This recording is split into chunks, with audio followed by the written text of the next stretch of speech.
खुलुमबाय बडोलेण्ड एंखं television studio आं ललिता गयारी दिनै मोनाबिलिनि गाहाय रादाबफोर दं। सोनाब बंगआव गोदानै देरहासारनाय सानै नोगोरारि काउन्सिलखौ सोरबा गावथारदों। आसाम आरो मेघालयनि गेजेराव मोनद' जायगानि सिमायारि जेंनाखौ सुस्रांगोन फैगौ 27 मार्चआव गोरोबथा खालामगोन। तेजपुराव हायार सेकेन्डारि आनजाद होनो गोनां फरायसाया गावखौनो बुथारदों। जम्मु काश्मीराव आर्मिजों सासे उदखारिया गावथारजादों। सासे बेंगुरा फरायसाया आथिंजोंनो मेट्रिक आनजादखौ लिरदों। तामुलपुराव लामा जाब्रबथायजों सासे लाइमोननि जिउ खहा आरो 3 जोखोम। चिरांनि फानबारियाव गेंरेप सासे हमजाबाय। दानिया फैदो आबुं रादाबाव।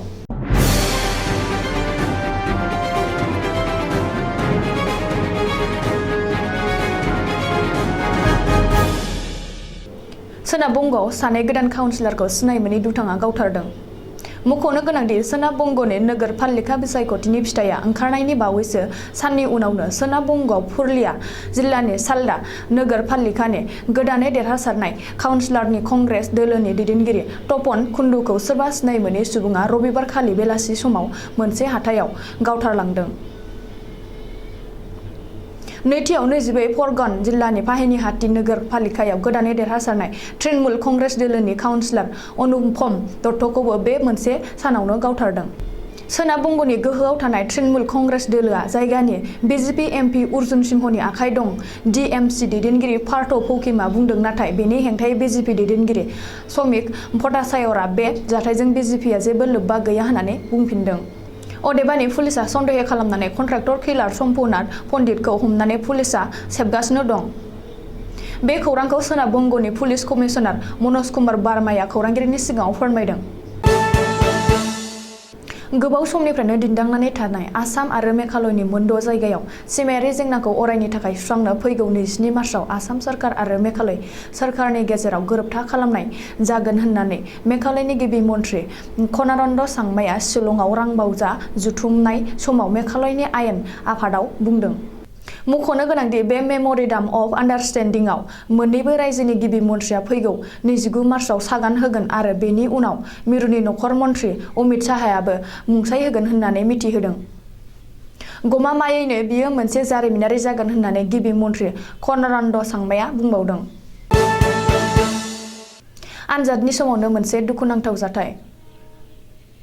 आसाम नाङैनो सेबानि बिथोन बायदियै 2022 मायथाइनि मेट्रिक आरो हायार सेकेन्डारिनि आनजादा दिनैनिफ्राय जागायबाय।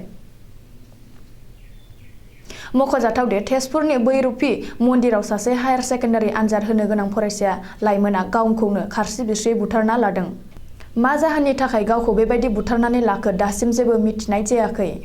दायो जाथायनि सायाव तेजपुर पुलिसआ गोख्रों नायबिजिरगासिनो आरो थैनाय फरायसानि गोथै देहाखौ पस्टमर्टेमनि थाखाय देहा फाहामसालियाव थिसनथाय होबाय। भारतारि आर्मि आरो उदखारि हान्जानि गेजेराव गावग्लुंनानै सासे उदखारिनि जिउ खहा। मख'जाथावदि दिनै फुंबिलिनि 6 रिंगासो समाव जम्मु काश्मीरनि आटान्थि जिल्लानि सार्चनो ओनसोलाव भारतारि आर्मिया सुलुं मोननानै गोख्रों सिग्रोमनानै उदखारि आरो भारतारि आर्मिनि गेजेराव गोबाव सम गावलायनाय जायो। बे गावलायनाय जाथायाव भारतारि आर्मिनि सासे सुबुंनि जिउ खहा जायाखै होननानै मिथिनाय जादों, नाथाय भारतारि आर्मिनि आखायाव सासे उदखारिनि जिउ खहा जादों। उदखारि हान्जाया बबे हान्जानि दासिम रोखा मिथिनाय जायाखै। मोनसे सोमोनांथाव जाथाय। आखाइ आरो गोदोनाखौ मोजाङै सोमावनो हायाब्लाबो गावनि थांखियाव सौहैनो थाखाय थैहाब थांहाब नाजानानै दिनै सासे फरायसाया मेट्रिक आनजाद होदों। मख'जाथावदि सुदीपा फौकी मुंनि सासे लाइमोना जोनोमनिफ्रायनो आखाइ आरो गोदोनाखौ जेबो लोरसोर खालामनो हायामोन। थेवबो बेफोरखौ खेरखेरायाबालानो मोसानाय, सावगारि बोनाय आरो फरायनायाव गोसो गुदुंमोन। गोसोआव आखाइ आरो गोदोनाखौ लोरसोर खालामनो हायाब्लाबो बेफोरखौ हेव खालामना गावनि नांथाब नाजानायनि गेजेरजों गावनि थांखियाव सौहैनो थाखाय दिनै फुंबिलिनि समाव सिराजुली इंलिश हाइ स्कुलाव मेट्रिक आनजादखौ होदों। सिराजुली इंलिश हाइ स्कुलनि गाहाय फोरोंगिरि आरो लोगो फोरोंगिरिफ्रा सुदीपा फौकीमा आनजादाव मोजाङै उथ्रिसारगोनखौ आसा खालामदों। गारि मटरनि अनजिमाया जेसेबांनो बांदों एसेनो सानफ्रोमबो एक्सिडेन्ट जानानै सुबुंफोरनि जिउ खहा जानाया हाराबो बांलांगासिनो थादों। मख'जाथावदि तामुलपुर जिल्लानि सौरागुरियाव समबारखालि मोनाबिलिनि 7 रिंगासो समाव गंनै बाइकनि गेजेराव मोगा-मोगि सौग्रावलायनानै जायगायावनो सासे लाइमोननि जिउ खहा आरो 3 सुबुंफोरनि गोब्राब जोखोम। सुलुङाव ओनसोलनि सुबुंफ्रा बुंथिनाय बादिब्ला 4 सुबुंफ्रा गोबां निसा लानानै लामा फैबाय थानाय समावनो सौरागुरियाव बे सौग्रावनाय जाथाया जायो।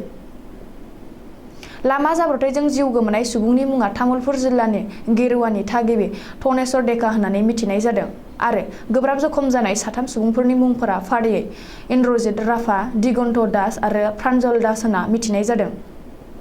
दायो जिउ गोमानाय सुबुंखौ पस्टमर्टेमनि थाखाय देहा फाहामसालियाव थिसनथाइ हरबाय आरो गोब्राब जखम जानाय 3 सुबुंफोरखौबो देहा फाहामथायनि थाखाय तामुलपुर गुदि देहा फाहामसालियाव थिसनथाइ होबाय।